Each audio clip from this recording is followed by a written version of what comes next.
네, 굿모닝 인포믹스 함께하고 계십니다. 이분 모셔봅니다. IM증권 리서치센터의 박상현 전문위원 나와주셨습니다. 위원님 안녕하세요. 네, 안녕하세요. 네, 오늘도 역시 아침 일찍 감사드립니다. 네, 시장이요. 미증시가 조정을 겪는 건가? 그리고 여기에 중심에는 계속해서 오늘 좀 반복해서 말씀드렸는데 10년물 국채 금리 4.8% 돌파, 달러 인덱스 110 돌파 뭐 이런 부분이 좀 영향을 미치는 것 같고요. 어떻게 보셨어요?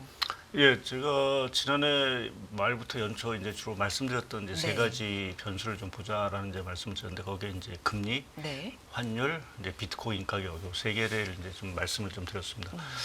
뭐 아무래도 이제 금리라는 부분 자체가 시장에 아무래도 민감할 수밖에 없는 부분들이고요. 특히 이제 미 연준이 12월에 이제 금리를 인하를 했지만 사실상 이제 금리 인하 사이클을 잠정적으로 좀 중단할 가능성을 내비쳤고요.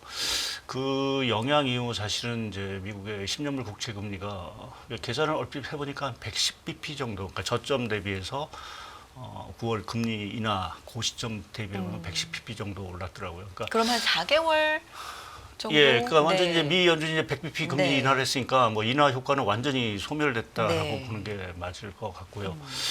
왜 이렇게 금리가 오를까라는 네. 부분을 좀 생각해 보면 뭐 여러 가지 뭐 우리가 뭐 뒤에 설명을 드리기는 하겠지만 요새 하나 좀 느끼는 거는 이제 트럼프 대통령 이기 뭐 많이 이제 저희가 우려를 했지만 얘기 나오는 걸 보게 되면 생각보다도 사실은 그 트럼프 2기 정책 자체는 상당히 조금 이제 불확실성을 좀 키울 수 있다라는 좀 생각을 하고 있고요. 거기에는 이제 신고립주의라는 이제 명명가 해서 이제 미국이 다른 나라엔 잘 개입을 안 하고 자기 이익이 이제 걸렸을 때만 사실은 이제 개입을 하는 듯한 이제 어떻게 보면 이제 전 세계 경찰의 입장에서 좀 한 발 후퇴하는 뭐 이러한 모습을 좀 보이고 있고 이제 그러니까 미국 우선주의는 맞는데 예. 이 우선주의에 조금 더 격해진 표현이 고립주의군요. 그러니까 예. 미국 우선이다 못해서 이익이 될 때만 개입을 하고 고립되는 형태로 될 수 있다. 뭐 이런 예. 얘기인가요?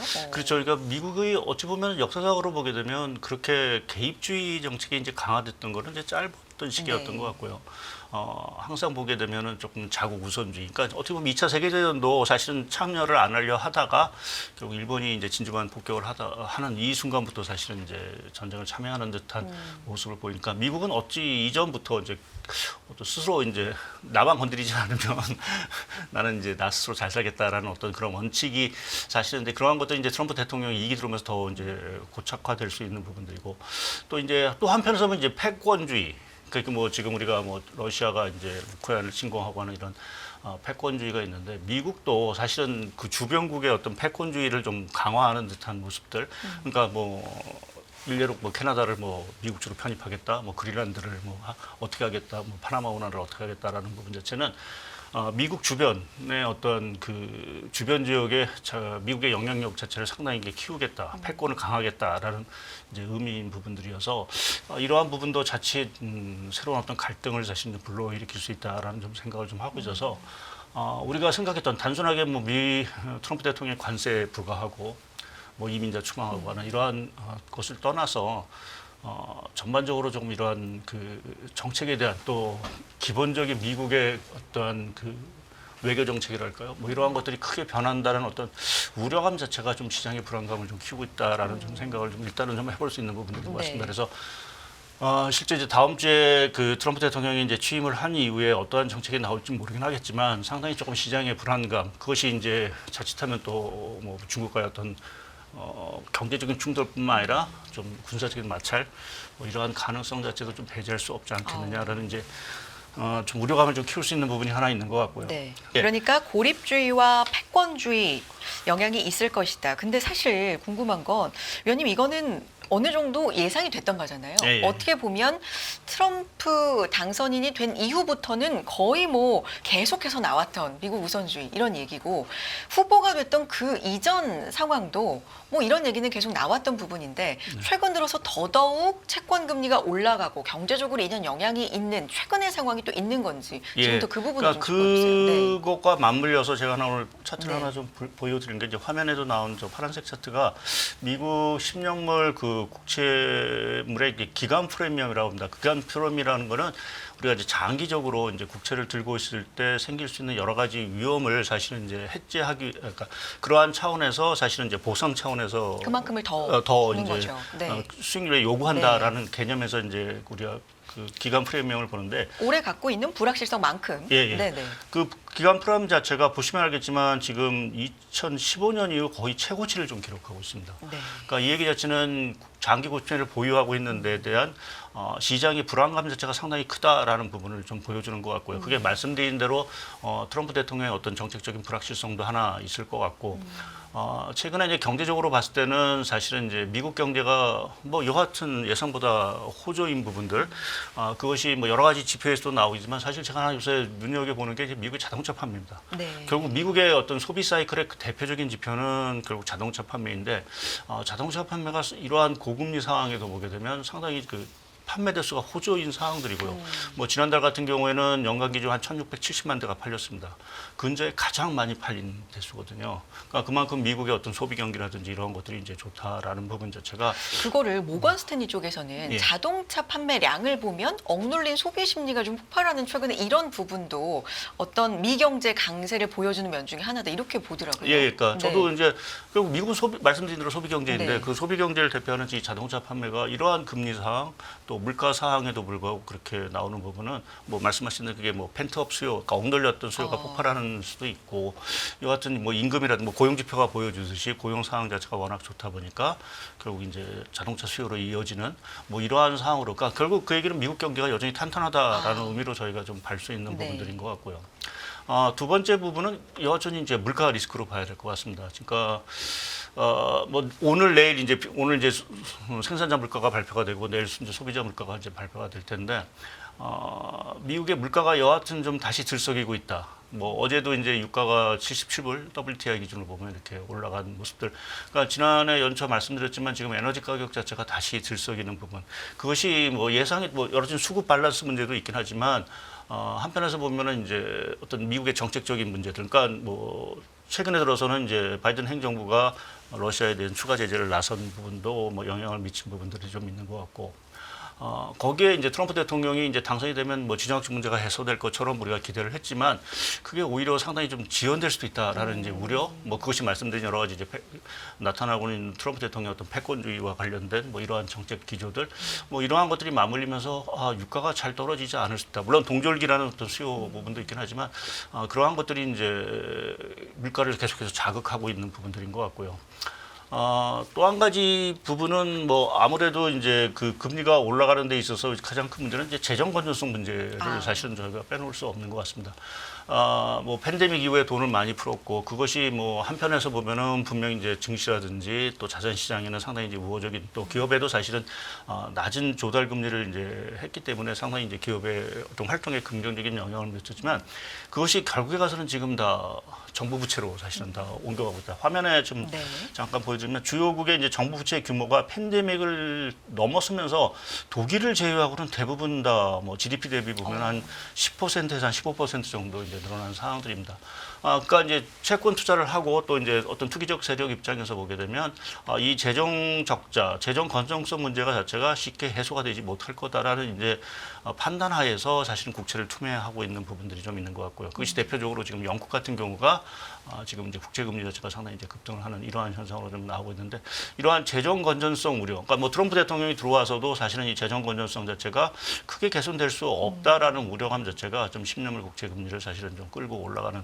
그래서 지금의 어떤 국채 금리 말씀드린 기간 프리미엄 자체가 상당히 올라가는 어떤 배경에는 사실 복합적인 요인들이 사실은 좀 작용하고 있다라는 측면에서 저희가 최근에 어떤 금리 어떤 급등 현상을 좀 봐야 되지 않을까 좀 생각을 하고 있습니다. 여기에 이제 물가에 대한 압력이 높아졌다 말씀해 주셨는데 우리가 지표 중에서 물가 보고 있고 또 지난주에는 고용을 상당히 중요하게 네. 봤잖아요. 고용 지표 굉장히 잘 나온 거죠, 네. 의원님? 그렇죠. 뭐 일자리 건수뿐만 아니라 실업률도 네. 떨어졌고 그보다도 사실은 저가 조금 더 고용지표에서 좀 놀랬던 거는 네. 주간 실업 청구 건수입니다.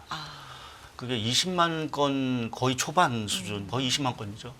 이건 정말 미국 경기가 호황일 때 나올 수 있는 수치인 부분들이어서 사실 저도 뭐 주간 실업 청구 건수 자체가 뭐 점진적으로 조금은 이제 높아지지 않겠느냐라는 예상을 했지만 그 예상이 완전히 빗나간 상황들이고요.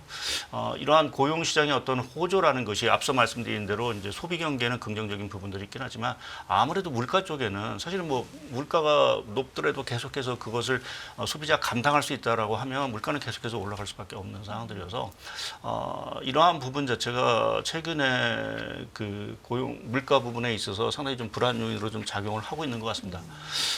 또 하나 이제 그러한 과정에서 좀 눈여겨띄는 게 사실 연준 입장에서 뭐 지금 소비자 물가가 뭐 아주 올라간 건 아니니까요. 네. 사실은 뭐 그렇게 우려할 단계는 아닌데 하나 조금 이제 우려스러운 대목 자체는 기대 인플레이션입니다. 그러니까 연준의 지금 통화 정책의 어떤 목표 중에 하나가 사실은 기대 인플레이션 자체를 이제 억누르는 부분들인데 그 기대 인플레이션 자체가 다시 들썩거리고 있다. 지금 뭐 미시간대 그 1년짜리 기대 인플레이션 뭐 제가 네. 화면을 좀 자료 보여드리겠는데, 보나요? 예, 네. 자료를 좀 오른쪽 차트를 보시게 되면 잘 보이시나요? 이제 예, 좀 키우면 네. 예. 이게 최근에 보면 다시 이제 3%대로 이제 반등을 했습니다. 그러니까 2%대의 안정세를 좀 보였던 이러한 기대 인플레이션 자체가 3%대로 반등했다. 어저께 이제 뉴욕 연준에서 발표된 기대 인플레이션도 또 다시 이제 3%를 터치하면서 그렇게 되면 시장의 물가 불안 심리 자체가 상당히 커지고 있다라는 부분 자체도 결국 이제 물가 불안을 사실은 그러니까 뭐 수치상에 안 나오는 수치이긴 하지만 실제 이제 어떤 보면 소비자들이 느끼는 어떤 그 물가의 어떤 우려 뭐 또는 그 체감 지수 이런 것들은 상당히 높아지고 있다라는 부분에서 이제 물가를 좀 자극할 수 있는 부분들이 좀 있는 것 같습니다. 그래서 뭐 이런 얘기를 좀 드려서 그렇긴 하지만 저희 뭐 최근 저희 애널리스트들이 이제 CES를 이제 다녀러 왔었는데 가장 문제 느낀 게 뭐 그 내용을 들어서 네네. 물가가 너무 비싸다라는 얘기를 공통적으로 얘기를 하고 현재 있습니다. 가시어 보니 뭐 지금 예를 들어서 뭐 밥 한 끼 아침을 먹는데 뭐 한 3, 40불 정도 내는 거니까 아침 그런 부분을 보게 되면 미국의 물가가 정말 높다라는 부분을 이제 얘기를 몸소 했다라는 네네. 부분에서 보면 그러니까 우리가 지표상으로 나오는 것보다 실제 이제 그 체감적으로 느끼는 어떤 물가 자체는 상당히 높은 부분들이 아닌가. 그것이 최근에 이제 기대 인플레이션 자체를 상당히 좀 자극하는 이러한 모습으로 좀 자극을 하고 있는 것 같습니다. 그것이 아무래도 이제 고용 시장이라든지 이런 것들이 여전히 좀 좋은 부분도 큰 영향을 미쳤다고 봐야 될 것 같고요. 거기에 이제 에너지 가격 말씀드린 대로 뭐 좀 천연가스 가격이라든지 또 유가라든지 이러한 것들이 상당 부분 좀 올라온 부분 자체가 이제 물가를 좀 자극을 하고 있는 부분들인 것 같고 그래서 이번 달, 그러니까 내일이죠. 내일 나올 이제 소비자 물가 자체가 다소는 좀 불안한, 그러니까 이제 시장 예상치를 좀 상회할 가능성도 좀 배제할 수 없는 부분 자체가 이미 그것이 이제 국제 시장에는 좀 선제적으로 좀 반영이 된 것들이 아닌가 좀 생각을 하고 있습니다. 예상치가 CPI 지금 소비자 물가도 말씀해 주셨고 일단 PPI 이번에 먼저 나오잖아요. 네. 네. 근데 소비자 물가 기준으로 보면 전년 대비해서 시장 예상치는 한 2.9% 네. 정도 지금 형성이 되어 있는데 이것보다 조금 더 나온다. 그럼 이제 시장의 고용과 맞물려서 예. 잘 나왔던 고용과 맞물려서 그러면 시장의 충격은 좀 더 염두에 둬야 되는 걸까요, 위원님? 예, 뭐 약간의 좀 시장은 아무래도 부정적인 반응을 할 수밖에 없는 상황들이고요. 근데 내일 발표될 물가에서 사실은 조금 더 주목을 해야 되는 건 코어 물가가 아닌가 보고 네. 있습니다. 아무래도 헤드라인 물가 자체는 지금 나오는 여러 가지 지금 에너지 가격이라든지 또 식료품 가격 뭐 이러한 것들의 불안 때문에 아무래도 조금은 이제 시장 자체를 상회할 수 있는 가능성이 뭐 일 수 있지만 지난번에 계란이 상당히 비싸게 예, 나왔죠. 그런데 예, 뭐 그런 상황인데 조류 인플레인자 뭐 이런 영향이었는데 뭐 그러한 영향들 때문에 아무래도 좀 헤드라인 물가 자체는 좀 불안한 부분들인데 결국 연준이 주목하는 건 코어 쪽일 것 같습니다. 뭐 이러한 에너지 물가라든지 식품 물가는 뭐 좀 계절적인 부분 또 특수적인 요인에 의해서 일시적으로 올라간다라고 생각하면 그 부분을 좀 그것이 시간을 지나면 좀 해소가 될 수 있는 부분들이 있어서 연준은 결국 그 내일 발표된 코어 물가 자체가 시장 예상치를 상회하느냐 안 하느냐 이 부분 자체를 조금 더 주시하고 아마 국제 시장 부분도 그 부분 자체를 조금 더 주목하지 않을까라는 쪽에 좀 생각을 하고 있습니다. 근데 제가 뭐 이렇게 여러 가지 좀 좀 부정적인 말씀을 네. 좀 드렸지만 제 생각은 사실 이제 물가가 그러면 여기서 추세적으로 더 올라가겠느냐라는 부분에서 보게 되면 저는 1, 2월이 사실은 고비로 해서 다시 조금 안정이 되지 않을까라는 좀 생각을 좀 하고 있습니다. 그 배경에는 사실은 이제 지금 물가를 조금 이제 자극하고 있는 에너지 가격이라든지 이러한 것들이 조금은 이제 동절기를 지나면서 조금 안정을 좀 찾을 가능성이 좀 분명히 있는 부분들이 있고요. 또 지금 우리가 지난 2022년에 물가가 이제 급등했을 때 원인들이 이제 주로 이제 공급망 쪽에서의 어떤 그 차질 우려 이러한 것들이 사실 물가에 큰 영향을 미쳤는데 그 부분 자체는 일단은 최근에 보게 되면 그렇게 큰 물가 위협으로 다가오지는 않고 있습니다. 그리고 고용 시장 자체도 지금 뭐 1월달 고용이 워낙 서프라이즈를 기록해서 저희가 우려를 하고 있지만 실은 뭐 노동 시장의 어떤 수급 여건을 보게 되면 그 지난해만큼 뭐 고용 시장이 뭐 너무 이제 뭐 공급이 안 돼서 타이트하다라는 정도로 얘기할 정도의 수준은 분명히 아닌 거로 좀 판단을 하고 있어서 그렇게 보면 일자리 수 자체도 여하튼 좀 줄어들면서 임금 상승 자체도 그렇게 높아지지 않을 거다. 그러니까 지금 저희가 그 1월달 그 고용 지표에서 보더라도 고용 지표가 전반적으로 서프라이즈를 보였지만 임금 상승률 같은 경우에는 뭐 거의 제자리 걸음 또는 네. 약간 YY 기준으로 보게 되면 둔화를 좀 한 상황들입니다. 그래서 고용 시장 자체가 뭐 그렇게 지난해만큼의 어떤 타이트함을 보이지 않는다라고 하면 이 역시 사실은 좀 물가에는 그렇게 큰 악영을 미치지 않는다라는 측면에서 저는 1, 2월 중에 물가가 좀 단기 고점을 찍고 사실은 내려가면서 국채 금리 자체도 5%를 사실은 터치를 하기보다는 오히려 여기서 조금 소폭 오른 후에 사실 하향 안정화되지 않겠느냐라는 쪽에 좀 생각을 하고 있고 관련해서 사실은 트럼프 대통령 서두에 제가 트럼프 대통령의 여러 가지 정책에 대한 우려를 말씀을 드렸지만 사실은 이렇게 물가 자체가 결국은 이렇게 올라가고 금리가 올라간다라고 하면 트럼프 대통령 입장에서도 공약 자체를 이렇게 너무 강하게 할 수 있는 물가를 자극할 정도로 강하게 하지는 못할 거로 좀 보고 있어서 그런 방향을 원하는 건 또 아니니까요. 예. 네. 그러니까 뭐 기본적으로 트럼프 대통령은 저물가, 저금리를 원하는 네. 사람이기 때문에 지금의 어떤 물가의 어떤 불안 요인을 더 자극할 수 있는 어떤 강경한 어떤 그런 정책을 내놓지는 않겠냐. 좀 유연하게 사실은 정책적인 대응이 있지 않을까라는 쪽에서 좀 시장의 불안 요인, 그러니까 텀 프리미엄, 기간 프리미엄 자체를 올렸던 여러 가지 요인 중에서 트럼프 대통령의 어떤 정책적인 불확실성 자체도 해소가 되면서 그것이 국채금리의 어떤 하향으로 좀 이어질 거로 좀 보고 있고요. 만약 이러한 상황에도 사실 국채금리가 더 요동을 친다라고 하면 마지막 수단은 사실 연준이 금리를 뭐 인하를 못하다 하더라도 양적 긴축을 결국 중단하는 조치를 취할 수도 있지 않겠느냐라는 쪽에 좀 생각을 좀 해볼 수 있는 것 같습니다. 그러니까 지금 이미 그 미국의 자산 규모, 연준의 자산 규모는 고점 대비 한 2조 달러가 이미 줄어든 상황들이고요. 일단은 좀 숨고르기를 한 번은 할 때가 돼 왔다라고 좀 보고 있습니다. 그래서 연준이 국채금리의 어떤 이러한 어떤 추가 상승, 뭐 이러한 우려 때문에 금리 발작에 대한 어떤 시장의 불안감이 커진다라고 하면 뭐 이번 달은 아니어도 3월 달에 결국 양적 긴축에 대한 어떤 중단에 대한 어떤 것들을 분명히 좀 해주면서 시장이 좀 안정을 좀 도모하지 않을까라는 생각을 하고 있어서 네.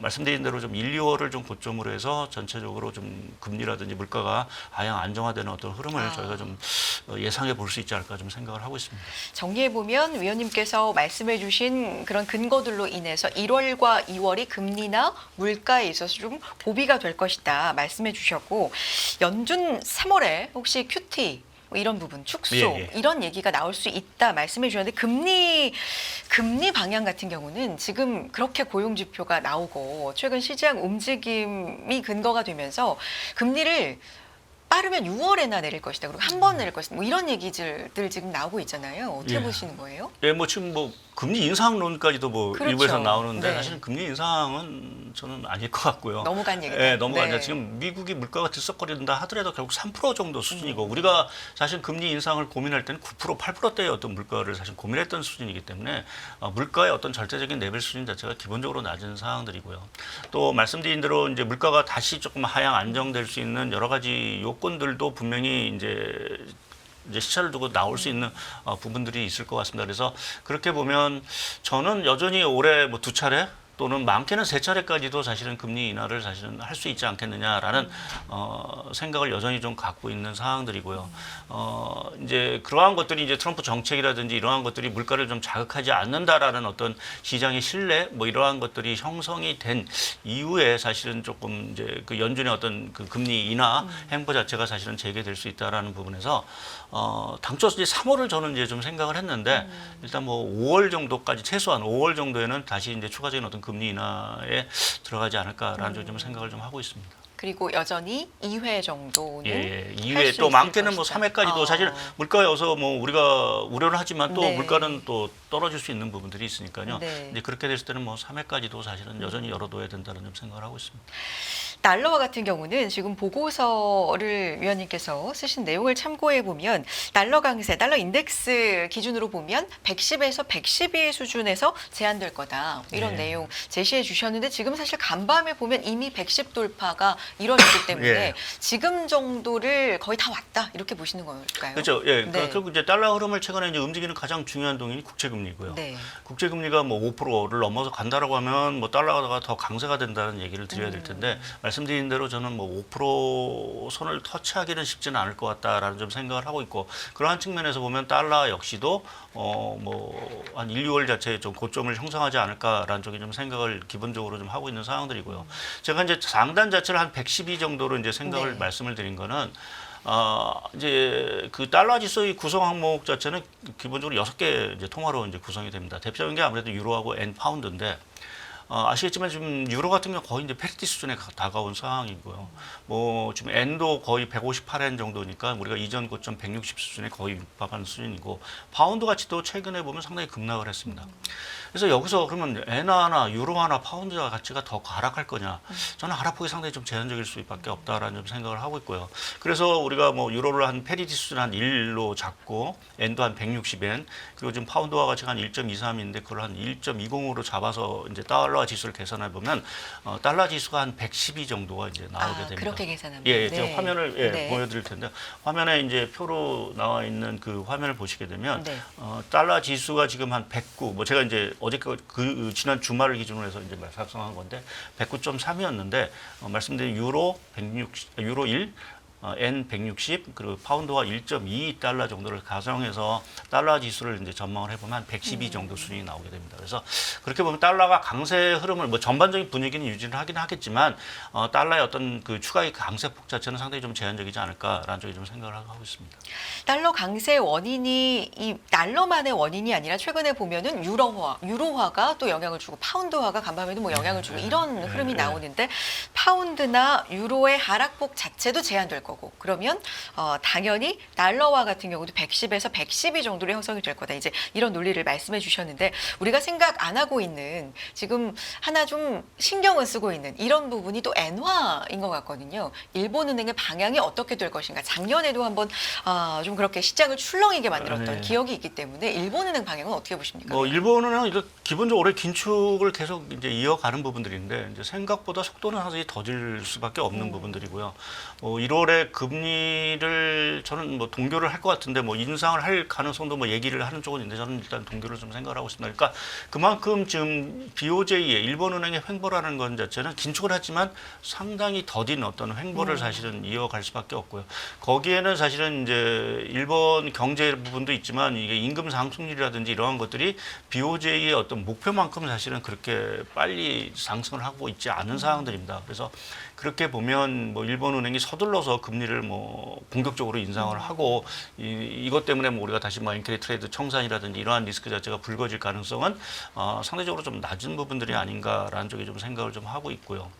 제가 그 이제 엔캐리트리 청산과 관련돼서 뭐 엔화도 중요하지만 사실은 이제 엔 자금 자체가 많이 들어왔다는 게 우리가 일반적으로 생각하는 게 기술주 자체가 많이 들어왔다고 이제 생각을 하는데 최근에 뭐 물론 최근에 기술주가 좀 조정을 받고 있긴 하지만 제가 처음에 올해 1분기에 사실은 주목해야 되는 게 비트코인 얘기를 말씀을 드린 게 최근에 이제 금리가 올라가면서 사실은 저는 비트코인 가격이 9만 달러까지도 깨지 않을까라는 이제 우려를 했지만 최근에 비트코인은 오히려 9만 2천에 3천에서 상당히 좀 강한 지지를 좀 받고 있는 상황들입니다.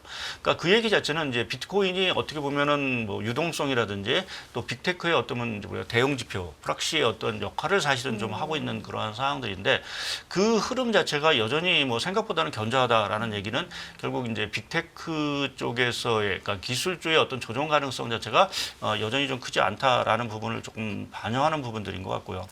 거기에는 사실은 올해 그 소위 빅테크들의 그 설비 투자 이러한 것들이 생각보다 상당히 양호할 수 있다라는 어떤 전망들 자체가 이제 기본적으로 좀 깔려 있는 것 같습니다. 제가 화면에도 준비를 좀 해왔는데요. 그 예, 그 올해 빅테크들의 주요 그 캐펙스 투자를 보게 되면 오른쪽에 있는 그림을 보시게 되면 맨 오른쪽에 있는 거 25년에 보게 되면 지난해보다도 상당히 이제 뭐 증가율 자체는 둔화될 수밖에 없긴 하겠지만 규모 자체는 상당히 또 커지는 이런 당초는 뭐 올해 캐펙스 자체가 상당히 좀 정체되지 않을까라는 이제 우려가 있었지만 마이크로소프트를 시작으로 해서 대부분의 어떤 빅테크들의 어떤 서버 투자라든지 이러한 것들이 상당히 좀 많아질 수 있다. 데이터 센터라든지 이러한 흐름이 많을 수 있다는 얘기 자체는 말씀드린 그러한 것들이 어떤 비트코인의 어떤 그 가격의 어떤 그 하방 지지성을 이제 형성하는 동시에 올해도 기술주 자체가 상당히 양호한 실적을 좀 기록할 수 있는 가능성을 저희가 엿볼 수 있는 부분들인 것 같습니다. 그래서 지금 말씀드린 뭐 엔캐리 청산하다 여기까지 왔는데, 그러니까 엔의 어떠한 그 흐름이 기본적으로는 그렇게 급격하게 강세로 가기가 저는 어려울 거로 보고 있고 네. 또 그것의 주요 그 투자 대상인 그 이러한 빅테크들의 어떤 그 실적이라든지 또 투자 사이클 자체가 올해 크게 흔들리지 않을 가능성이 있다라고 하면 엔캐리의 어떤 청산 가능성 자체는 상대적으로 낮다라고 보는 게 맞다라고 좀 생각을 하고 있습니다. 지금 여러 환율, 통화 이 정리를 하면서 이제 엔화까지 정리를 해봤고요. 원화와 위안화 흐름도 좀 짚어볼 필요가 있을 것 같아요. 이 두 통화 이제 동조화되는 흐름도 네. 좀 강한데 원화, 위안화 흐름은 최근에 어떻게 보고 계십니까?